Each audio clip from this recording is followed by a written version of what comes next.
Hi, I'm Lindsay. Hi, I'm Christy, and we work with Globe International. Working with missionaries, we hear stories of the struggles, the humor, God's goodness, and a little side of crazy. Hey, that's who we are. This is Crazy Missionary Stories. Today we are interviewing Karen Welker, who was a missionary in Thailand for 30 years.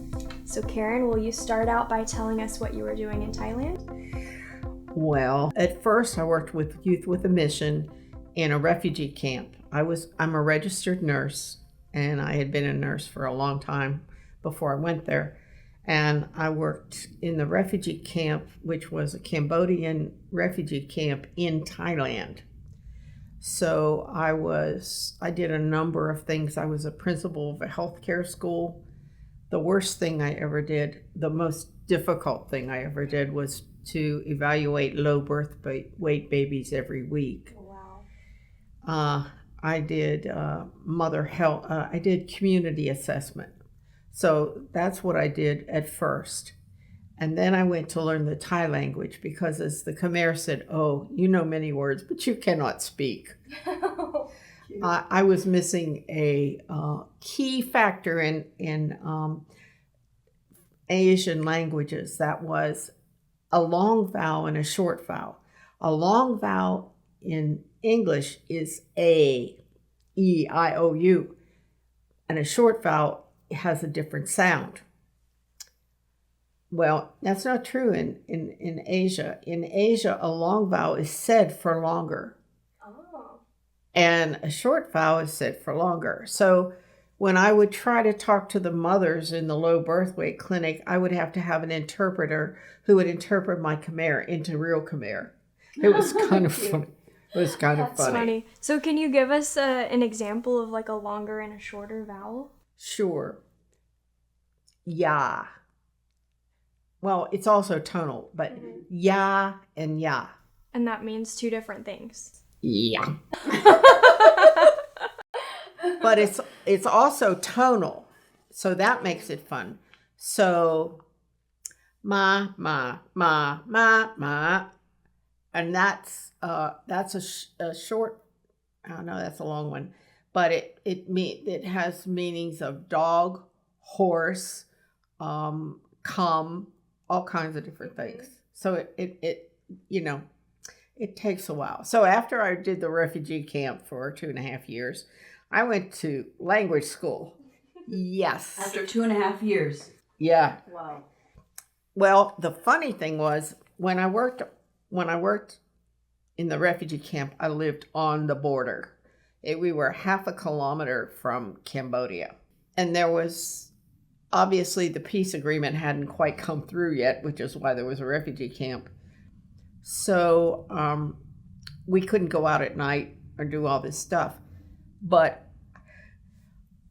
I didn't learn any Thai there, but I kept hearing them say Sai Tung. But I thought they said Site 2. Site 2 was the name of the camp where I worked. So I would go to the store and I'd say Site 2 to put it in the bag. Finally, I was corrected. Oh. But, so yeah, you stumble along until you do it. Mm-hmm. It took me 2.5 years to pass the 6th grade Thai exam given by the Thai Ministry of Education. Oh, wow. 2.5 years just for that. The 6th grade level. That's a big deal. You have a good amount of grammar by 6th grade. Yeah. Yeah, well, you had to take dictation in this thing. That's impressive. I have a master's degree, but I worked harder for that and longer for that 6th grade certificate than I did anything else in my life. I'm sure. So you'd say language was probably one of the hardest things you've had to learn? No, it was hard. But what's harder is the culture. Mm-hmm. The culture is probably the hardest thing to learn. Like feet and head. That's really important. You can't put a pair of shoes on a rack over somebody's head on a bus unless they're in a bag. You can't touch somebody's head unless they're younger than you. You can't do anything with your feet except basically walk. You can't point. You can't shove something along like a box. You can't do any of that. Wow. What is the reason for the feet? Okay. The head is sacred, but the feet are profane. They're like dirty. Oh. Mm. And so you can't do that. You know, in Thai houses, you take off your shoes. In fact, in some Thai churches, you take off your shoes. You know, so you can tell how many people are there by the shoes outside, how late you are. But anyway, yeah, so, you know, it takes a while to get used to. And Thailand is known as the land of smiles. That's deceptive. You think, oh boy, that's a happy country. They smile when they're happy. They smile when they're sad. They smile when they're confused. They smile when they're angry. They smile when they don't know what in the world is going on. They smile, okay? Nothing else is acceptable. You Doesn't can't. mean they're happy then. It just means what that they they're do. Thai. That's all it means. I went to a police station one time. I went to America to take care of my mother, and I lent my motorcycle that I had in Thailand to another foreigner, and he lent it to somebody else, and then he lent it to somebody else, and she lent it to somebody else. I finally found it, but I had to go get my registration book, and they lost that. Okay, so I had to go to the police station and make a report. While I was at the station making a report, there was this Filipina lady who had her purse stolen when she was getting into a cab from a fairly high hotel. You know what I'm saying, a high-class hotel. So it had all her documents because she was going to be working in Korea. And she had her passport, and she had letters to prove that she was working in Korea. She had her Korean visa in there. Everything was in there. And somebody stole it all her money, everything. So she was at the station the same time I was making my report. And this woman was just sobbing something fierce, you know, just beside herself. And the policeman kept telling her to, don't cry, don't cry, don't cry. You know, and she'd suck it up and then do some, you know, say a little bit more, and then she started crying again. And then, you know, and so when she got done, which took quite a while considering everything, he said, all right, now tell it to me. He wanted her to tell it to him without her crying. He had all the facts, but she had to tell it to him when she wasn't crying. So do they want to hide their emotions there? Is that why they just smile yes. the whole time? Oh yeah. That's one of the major problems is that they hide their emotions. I was part of the Bangkok ministry team for the Toronto Blessing.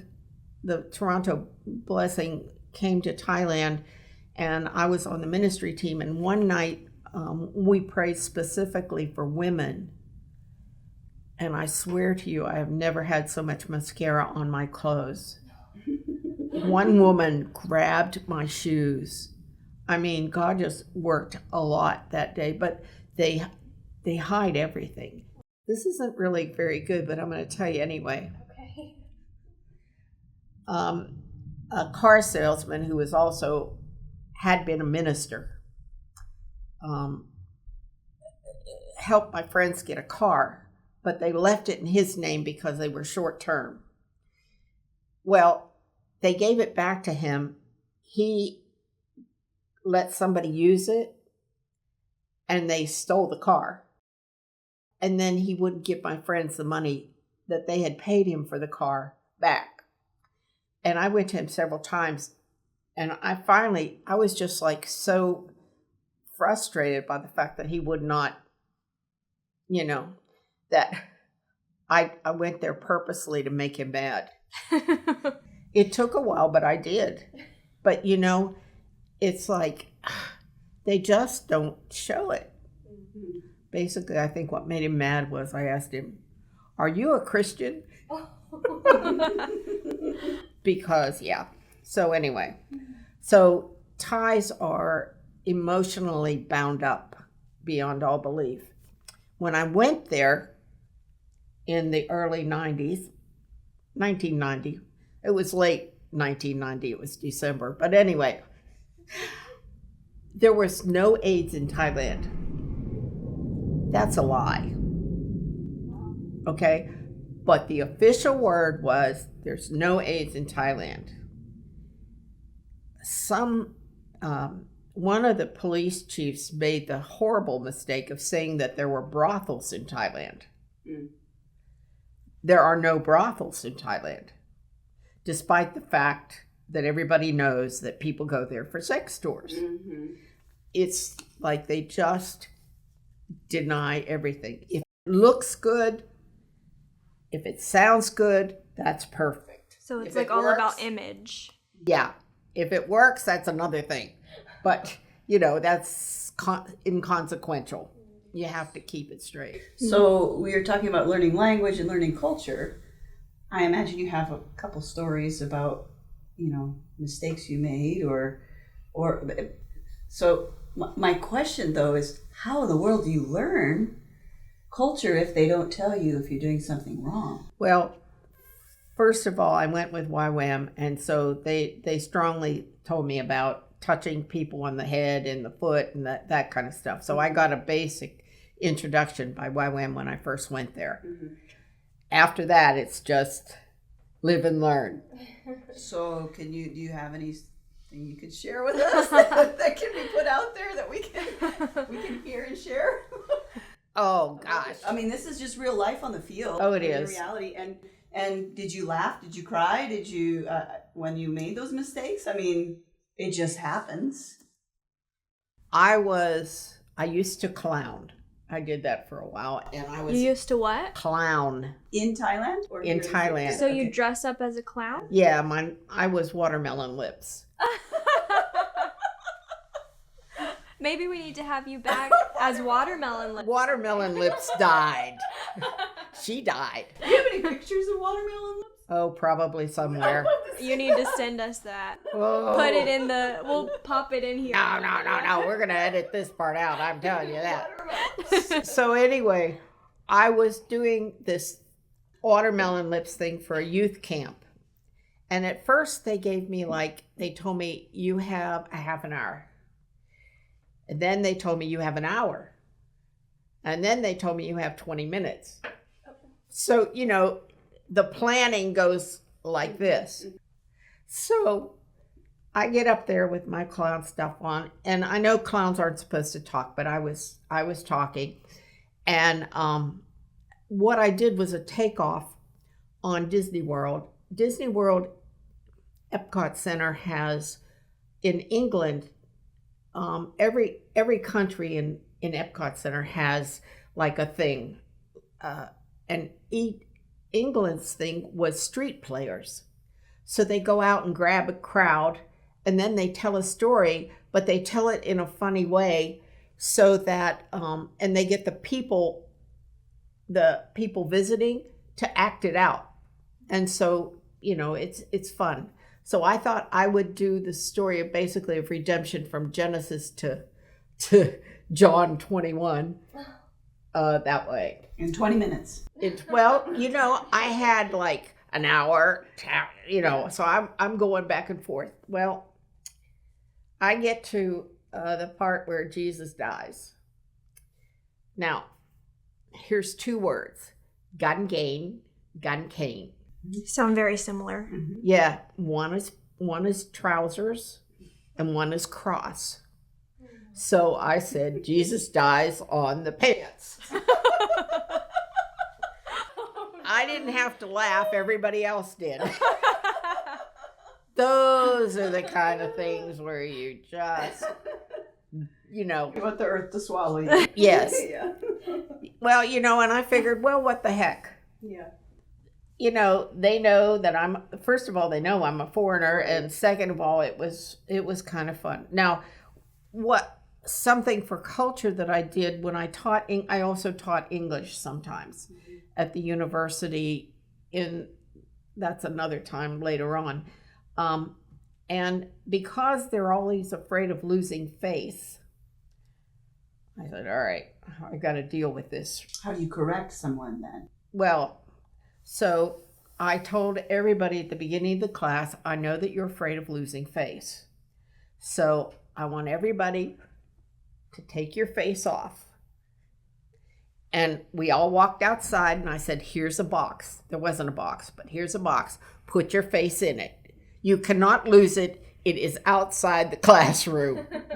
And then when you leave the classroom, don't forget to get your face back. Yeah. Because that's about the only way you can do it. That's and that helps to at least relieve the tension, although they kept their faces. I know they did. They lied. But anyway, yeah. Yeah. How did you first get into missions? When I was about 12 years old, I was reading in Isaiah. It's one of those nice little easy books. Mm-hmm. And I was reading it, and it said, I, the Lord, have called you in righteousness and will hold your hand.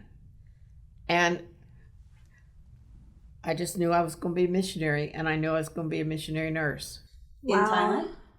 No, just a missionary nurse. From that short scripture, just... Yeah, that's what somebody said to me. You got that from that? But yeah, that's what happened.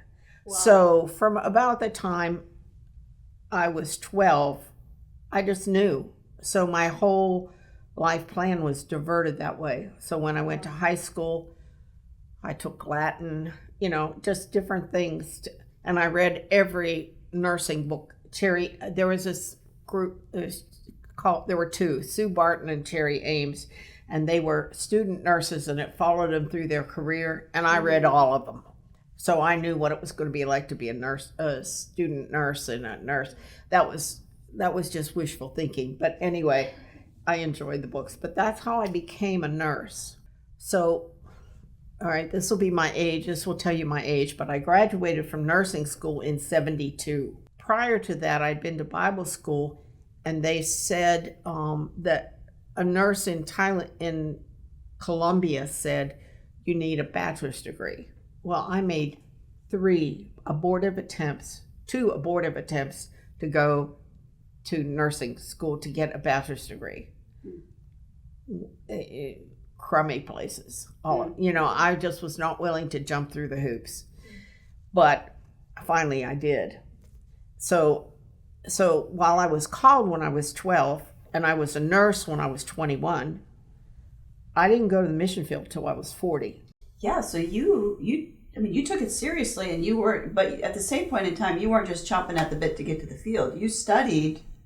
Well, yeah, I wouldn't say I wasn't chomping. I went to Elam Bible Institute as a missionary candidate and failed out. You failed. And then 30 years on the field. Yeah, I failed. It was like I wasn't ready for the field. They knew it. I didn't. So, but yeah. So what exactly were you not ready for? Like, what were you struggling with then? My childhood. I had lots of hurts from my childhood. My father was a very angry man, and I learned a lot of his stuff. And so it took a long time for the Lord to work it out of me. So I didn't get on the field till I was almost 40. Wow. How did you get rid of that kind of stuff, like to prepare for the field then? I did a lot of counseling. God led me to some people with a lot of different kinds of prayer ministry. I did, I had a friend who did things about family curses and masonry. Like my grandfather was the highest mason that you could be. Wow. So I had to get rid of all that. And then I just had to think and just learn to trust the Lord. So you're talking about breaking off generational curses, inner healing, kind of the whole gamut. Yeah. and lots of counseling. Mm-hmm. I was depressed during a lot of that time too. Mm. So, I saw regular counselors. So I'm just curious, when you got on the field then, what it was like, because I'm just from firsthand experience, I know that it's a pressure cooker. I mean, you're learning a brand new language, you're learning a brand new culture, and you're in a place you've never lived before. And you as a single woman, did you live alone over there? No, I was with YWAM. So we lived in this little village. We had running water twice a day most of the year. Oh. Twice a day, early morning, late at night? Something like that. But we didn't always have it twice a day. Sometimes it was only once a day. I shared a house, an elevated house without air conditioning. Oh yeah, that's a good story. And Go with it. We like Yeah. oh yeah. Take all the rabbit trails. Yeah. I mean, this is called Crazy Missionary Stories. All right. Well, so anyway, I lived in this house, and downstairs was the bathroom. Okay, now the bathroom is not anything like they have squatty potties, which is basically a hole in the floor. And in Thailand, the normal bathroom doesn't have a shower or a bathtub.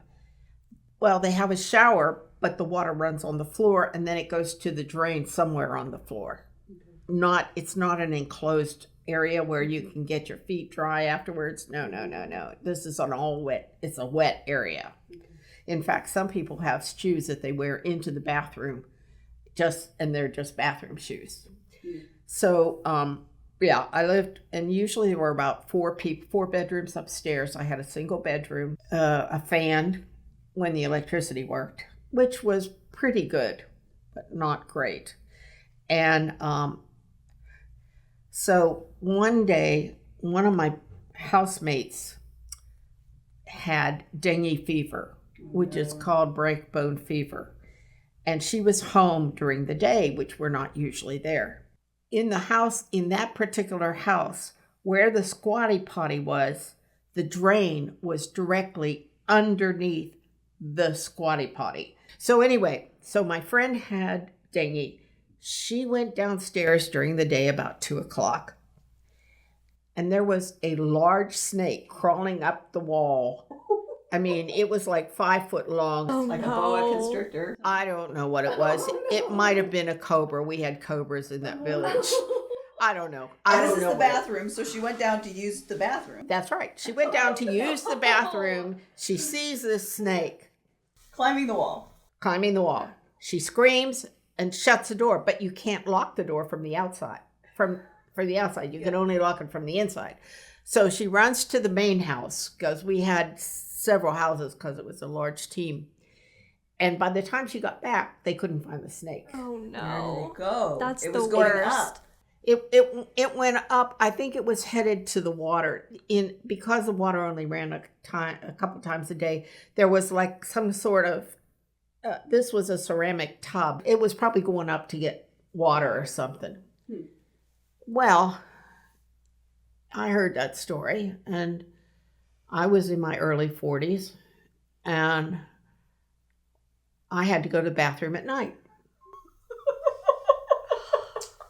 And I held it as long as I could. I promise I held it as long as I could. I bet you did. Now, the other thing I have to tell you is, I told you the electricity wasn't that great. Well, this particular house was on the end of the electric line, and there were fluorescent lights downstairs. Okay? So when you flip the switch, it doesn't come on immediately. So I'm waiting for the light to come on, but I couldn't bear it. I had to walk anyway. So I take a step forward and something moved underneath my foot. No. I jumped. I hurt something in the back of my leg. I couldn't walk right for a couple days. So anyway, it turns out it was a wire coat hanger that had been bent up. You thought it was a snake. I thought, well, you knew what it was. It was dark. So anyway, yeah. Oh yeah. So that was that's called an adaptation. Yes.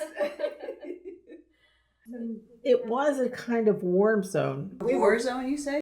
Yeah, the Khmer Rouge, they were still doing stuff. Like the Thais would dress up like Khmers and hit on the Thais or the Khmers, whatever. And then sometimes the Khmers would dress like Thais and hit them up. We weren't allowed to go out of the village at night. Because it was dangerous. Because it was dangerous. My neighbor who ran a shuttle, he had an old clanky bus, but it ran between the 50 kilometers, which is about 25 miles, between the main town and the little town where we were. I should say the little village where we were had a police station. There was an ice cream shop that opened up, and we had like a little 5 and 10, but it wasn't really a 5 and 10. We didn't get a bank till after I moved in town. Okay. So we were up in the boonies, and he had this shuttle back and forth, which was good, but he bought his son a brand new truck, and his son was taking that 50-kilometer ride one night, and he was killed for the truck. Wow. Oh my goodness. Yeah. I remember the dad just wailing at night. Wow. Yeah. So you felt the seriousness of your presence there, I'm sure then. Well, yeah. Well, in the camp, I could tell the difference between a landmine blowing up and a big truck tire blowing. My goodness. You heard that many. Yeah. One time we had walkie-talkies, and I turned it down because it just squawked so much, and I was going to try and rescue a wheelchair that had been loaned to a family, but the family sold the wheelchair so they could pay for the funeral of the person who died who used the wheelchair. But I didn't hear the call that said everybody exit the camp. It was a 200,000 person camp. Wow. So it was like I didn't hear the call. So, and I'm trying to reach somebody to help me, tell me what to do, because I was given instruction at the beginning. I had a Khmer helper with me. Don't make the Khmers mad at you, because they won't hurt you, they'll hurt your helper. Oh yeah. So I'm calling and nobody's answering. It's because everybody else is bugged out. But it wasn't. It was just a political bug out for something that happened. But I was really embarrassed about that, because I'm the only one in camp going, "Hello, this is Bravo 3, Bravo 3." Nobody's answered. Nobody's answered me. They heard me, but nobody answered. Thank you so much. So was there any danger with you being from America? Like, were they welcoming to foreigners? Not really. But I was a foreigner. Okay, I was really a foreigner. Now, the people in the little village where I first lived, they were used to foreigners by that time, because I wasn't nearly the first person to be there. But I moved, years later, to a city, but it wasn't it was in the northeast of Thailand, and they didn't have a lot of white people or foreigners, period. No, not many foreigners. So, they were nice to me, but they were really curious. Like the kids, I tried to teach the kids some English, just to get to know people. And one day I found them in my house, opening up my refrigerator to figure out what I would eat. And when I went to the grocery store, and there wasn't that much product for foreigners at that time, so they would look in my cart to see what I had, to see what the foreigner eats. Yeah, but they weren't bad to me. I personally had no problems with safety. I had a friend who was twice beaten up. Wow. Oh no. A male or female? Female. And she was on the back of a motorcycle, and there are motorcycle taxis. Okay, so she had taken a motorcycle taxi, and these guys came and they stole her purse right from off, and she fell off the motorcycle. Ripped it right off of her. Rip it right off. Yep. So, yeah. And later on, when she moved to Laos, they really beat her up. But she had some problems walking and stuff, and she looked like she was older than she was. So she was a target. But I was just scammed, or tried to be scammed one time. But no, I felt very safe there. I was afraid to come back to America. Wow. Seriously. So what's your reason for that, for being scared to come back to America? Well, I hadn't lived there for a long time, and I knew there was a lot of crime. And in 30 years, there's a lot of new products.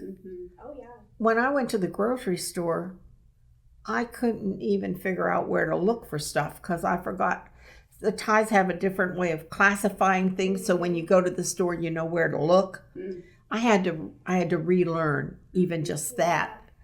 When I came back on furloughs, I was always afraid to pump gas the first time because I didn't know, taxes and all kinds of stuff. It was like Just overwhelming. It was. It really was. That's something that, like me, I've never been a missionary. I would never think about you don't think about that unless you've been in that situation, that there is like a second culture shock going back to where you're originally from. It's actually worse, wouldn't you say? Oh, it was worse. It was much worse. Wow. Because when I went to Thailand, I was open to whatever was there. All right. When I came back, I looked like an American, but I wasn't really acculturated to America. And you go to another country expecting that you need to adapt, and you come back thinking you'll fit in, and you're just different. Well, from your furloughs, that you've changed. I just didn't realize how much I had changed. Could you say, just a different question, maybe it'll take us a different way, but maybe it's still along the same lines. Is there something that you maybe learned when you were on the field that you wish that you had known before you went to Thailand? I never thought about being a foreigner. And being a foreigner means that, like, the kids that looked in my refrigerator and the women who looked in my basket, but they just they don't understand you. You're like a foreigner. You are a foreigner, but you're like some strange alien. When I went to Thailand, I weighed about 50 pounds more than I do right now. And I would pass the street vendors, because there's all kinds of street vendors. And they said, "Oh, this will fit you, jumbo." Yeah. So there was like lots of stuff. My friend took me to a Thai restaurant once before I went. But I didn't even think about Thailand. Like, I knew The King and I. By the way, that's a banned movie in Thailand. Is it? Really? Yeah. Because she teaches the king. That's one thing you have to be very careful. I was just reading the Bangkok Post today online, and they said that there have been 1,900 plus people arrested for smearing the king. Wow. This year. Wow. This year. If you had it to do all over again to go to the mission field, would you go? I'd go back in a minute. I would definitely. There's no question. Why would you go? What is it about being a missionary or living over there that you'd say I'd do it in a heartbeat? Well, I think it's because I feel so comfortable there. I feel fairly comfortable here. I've been here for about 2.5 years. I just want to go to what's comfortable. Yeah. My friends are there. I had adopted an adult woman, Thai adult woman. My Thai family is there. On the other hand, I'm now included. My parents are both dead, but my sister, I only have one living sibling, and she includes me in Christmas and Thanksgiving, and I really enjoy that. But and I didn't know I missed it because I wasn't really a lot of it. The circumstances were different when I was here 30 years ago. Yeah. How about, what would you say to somebody who maybe isn't even considering missions? Like for you, you would go back. Would you encourage others to get involved in missions? Only if God calls you. Don't go if you're not called, because it's tough. It's one of the things that my father taught me was stubbornness. And, the other side of that is patience. Now, I learned patience learning Thai because it's based on Sanskrit. And so the squiggly little lines mean things. There are 44 consonants. Wow. Yeah. And I don't know how many vowels. It depends on who you talk to, how many vowels there are.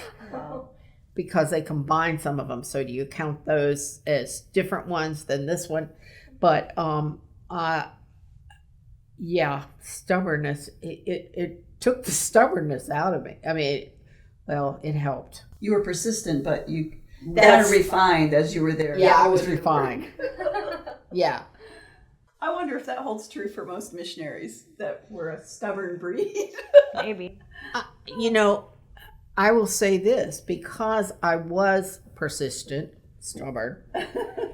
I survived, about 15, 18 years in a place, in a city, but up country, in a place that when I went there was not a mall. You couldn't buy an English book if you wanted to. Yeah. You couldn't buy any American food. You either had to go to Bangkok or Chiang Mai. And how far away were those two places? Okay, Bangkok was about it was 450 kilometers, which is about 200 and some miles. It's 6 hours by bus, 45 minutes by plane, overnight by train, and then Chiang Mai was 12 hours by bus. Oh, wow. And if you wanted to go by train or plane to Chiang Mai, you had to go to Bangkok first and then go to Chiang Mai.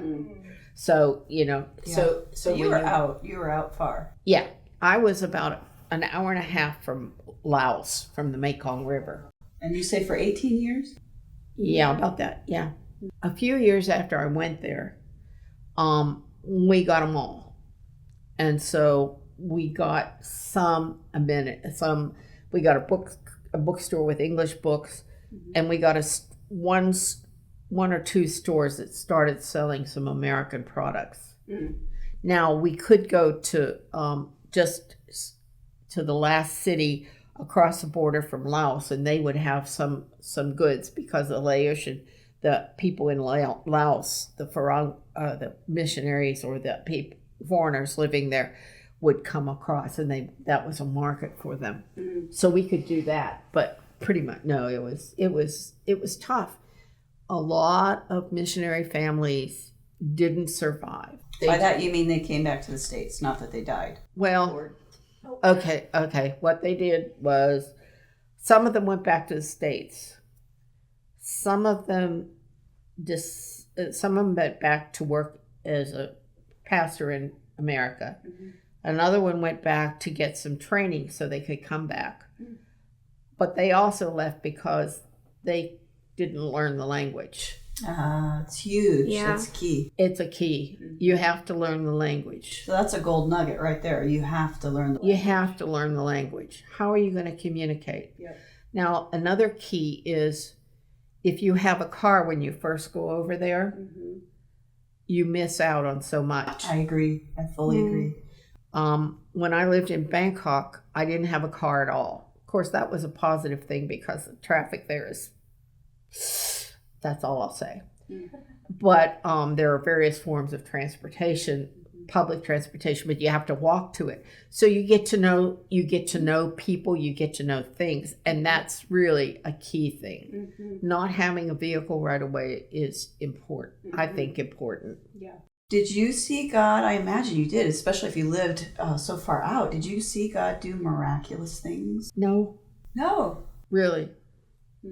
What was good was at the end, near the end of my time there, I worked at a university in the faculty of medicine, and they hired me for editing English and teaching English to the staff. Wow. But I saw a real need for someone who could help the foreigners understand and navigate the system. Plus the fact that I'm a nurse, so I can explain things. It was a 1,500 bed hospital. Wow. Oh, wow. And it was what's called a tertiary care. So everybody, all the provinces in the Northeast would first, in referral, send them to our hospital because I was only sent to Bangkok once for anything that I had.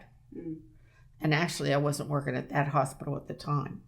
So it was a very comprehensive hospital. So we got foreigners from everywhere. Okay.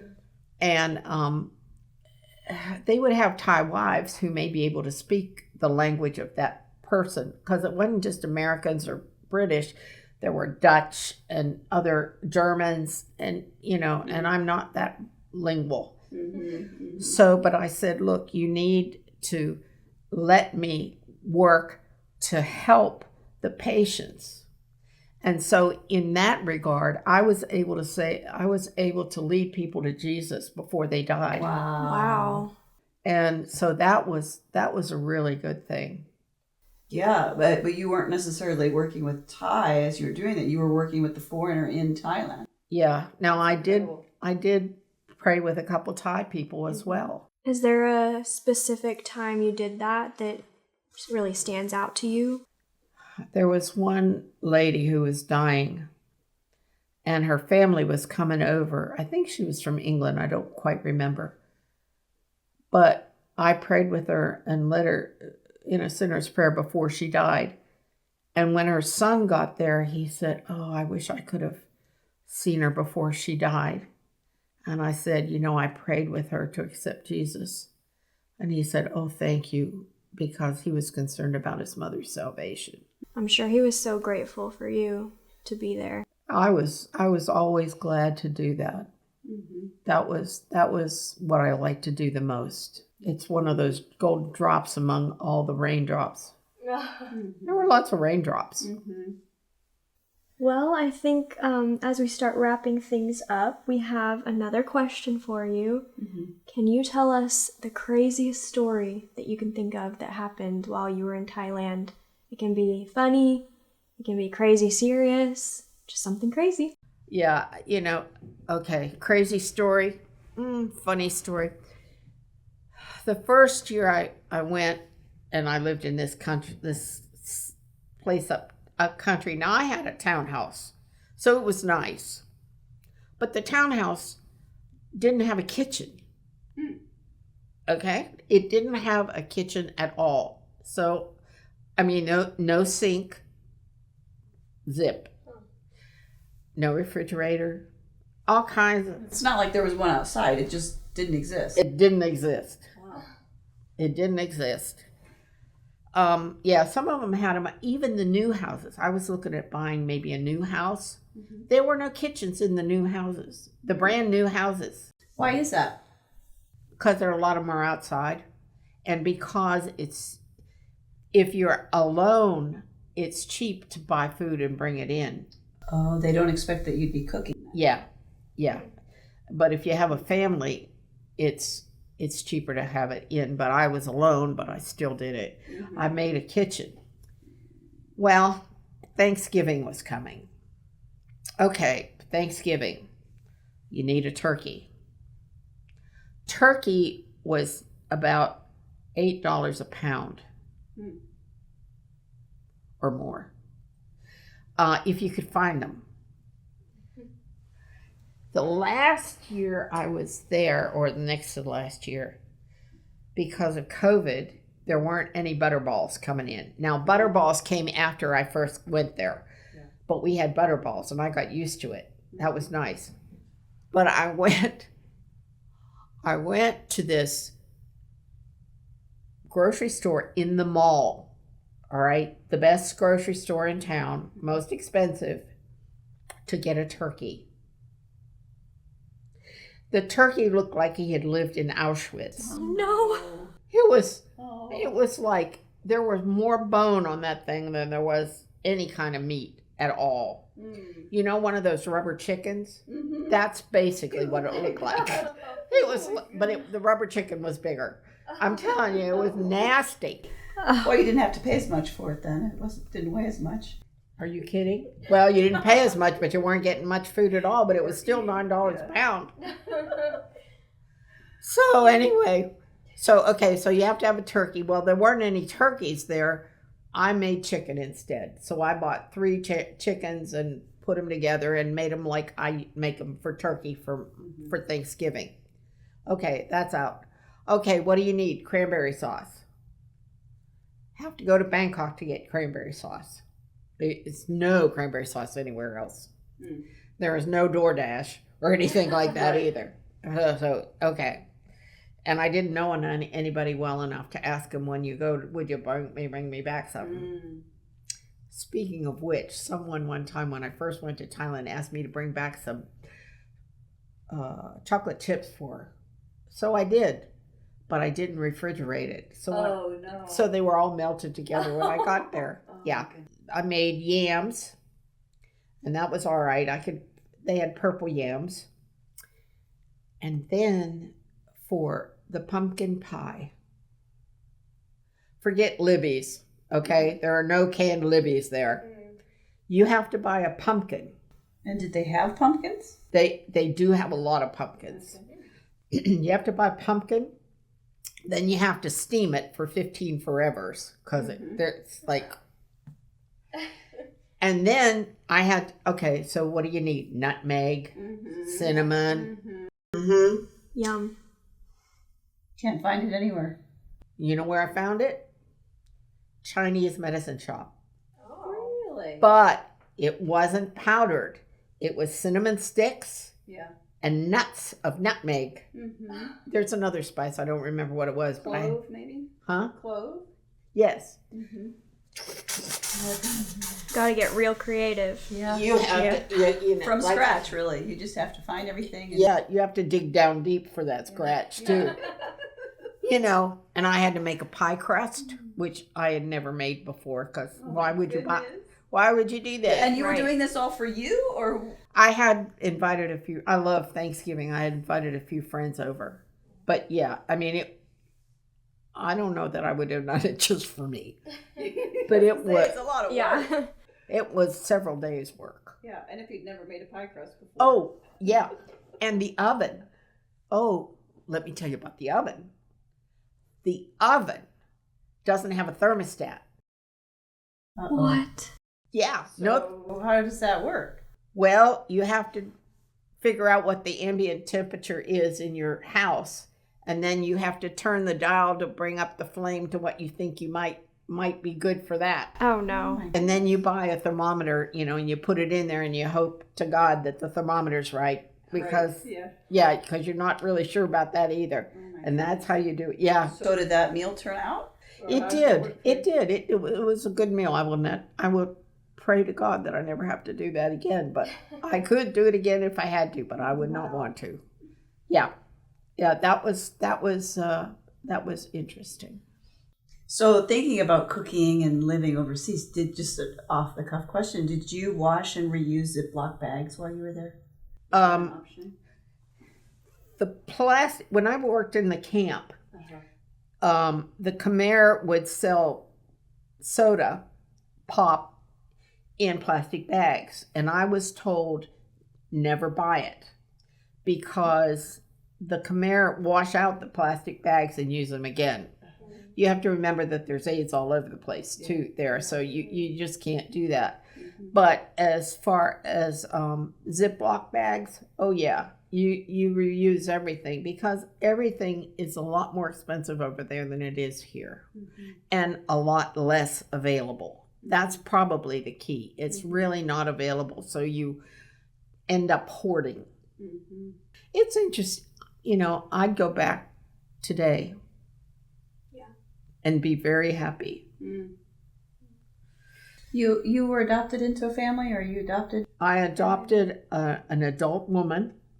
I adopted her because of the rules in Thailand. I bought some life insurance, and I had to make a blood relative the beneficiary. You couldn't have a friend. Okay. And I had this Thai lady working with me, and so I adopted her. Now, they asked her, "Are you married?" Now, she had a civil marriage, but not a government marriage. Okay. Or she was privately married, didn't have a civil. So she could say no. So I could adopt her. They never asked her if her mother was alive. She was in her 30s. So, yeah. So legally, she's written as your daughter? Yeah. Oh, yeah. Wow. Yeah, she is my daughter. I have the adoption form. Wow. She's a real gift to me. So is her whole family. Wow. That's cool. That's incredible. So you really were a part of the community. You were part of a Thai family there. You really adapted the language and the culture. It was your life. Yeah. I used to walk in the mornings, and I had dogs, and I would walk. First I worked at the museum, and then they kicked my dogs out. And then I walked at the park, and I found out that when I was leaving, I went to a jeweler to get something done cheaper there than here. And he said, "Oh yeah, I know you. You used to walk at the museum." Oh. I mean, I was known just by my face because I was an alien. I was a foreigner. I have a list of things. If people want to be missionaries or think they maybe want to be missionaries, there are skills that you need to learn before you go that are very helpful. You don't have to, but believe me. Cooking. Learn to make from scratch. Betty Crocker is expensive in Thailand. Learn to make it with flour and sugar and know that Crisco, which was exorbitantly expensive in Thailand, is the same as lard. And learn the basics of cooking. Learn basic about cars. Know about cars and motorcycles. Make sure you're good at keeping your personal finances. I wasn't good. I was so, but I made it. But it's helpful to have your stuff ready. And that includes taxes. And realize when you go to a foreign country, you may have to pay taxes in those countries. Thailand doesn't have reciprocity with America. So I had to pay Thai tax and American tax. Wow. Oh my goodness. Yeah. Oh, and along those same lines, if, get your will and powers of attorney for health issues before you go. But when you go, you may need to do them again, considering where you are, because those particular countries may not accept an American document, but you would have to have it redone, translated into Thai or language, and then done their official notary way, whatever that is. Be prepared for public speaking. Yes, you're going to have to speak a lot. And learn some stress management. I didn't do that too well, but that's really an important thing. Those are great. I think they're really helpful. Well, thank you for sharing with us. Well, you're welcome. Thank you for the opportunity.